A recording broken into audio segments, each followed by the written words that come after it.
અરવલ્લી જિલ્લાના મોડાસામાં the burning એમ્બ્યુલન્સની ઘટના સર્જાઈ છે। મોડી રાત્રિના અરસામાં 1 વાગ્યાના સુમારે આગ લાગવાની ઘટના ઘટી હતી। મોડાસાની જે રીચ હોસ્પિટલમાં એક બાળક સારવાર લઈ રહ્યું હતું, જેને વધુ સારવારની જરૂર હોય પરિવારજનો એમ્બ્યુલન્સ મારફતે અમદાવાદની એક ખાનગી હોસ્પિટલમાં આ એમ્બ્યુલન્સ થકી લઈ જવામાં આવી રહ્યો હતો। આ સમય દરમિયાન એમ્બ્યુલન્સમાં 7 જેટલા લોકો સવાર હતા, જેમાં પરિવારો અને ખાનગી હોસ્પિટલનો સ્ટાફ સવાર હતો। અચાનક જે એમ્બ્યુલન્સમાં આગ લાગી હતી ત્યારબાદ રોડ ઉપર અંદાજે 100 થી 150 મીટર જેટલી આ જે એમ્બ્યુલન્સ છે એમ્બ્યુલન્સ જતી જોવા મળી રહી છે। તે સમય દરમિયાન આ એમ્બ્યુલન્સમાં આગ લાગેલી હતી। ઘટનાને પગલે કેટલાક લોકોએ બચવાનો પ્રયાસ કર્યો હતો, જે એમ્બ્યુલન્સમાં સવાર હતા।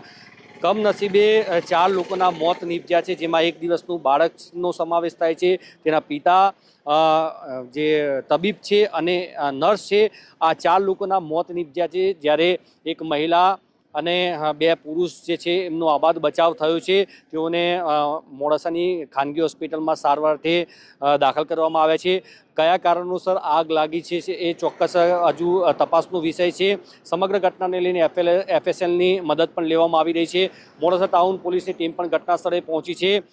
નગરપાલિકા ફાયર વિભાગની ટીમ હતી, તેમને જાણ કરવામાં આવી હતી। રાત્રે તાત્કાલિક પહોંચી હતી અને આગ પર કાબુ મેળવ્યો હતો। સમગ્ર ઘટનાને લઈને તપાસનો ધમધમાટ પણ તેજ થયો છે।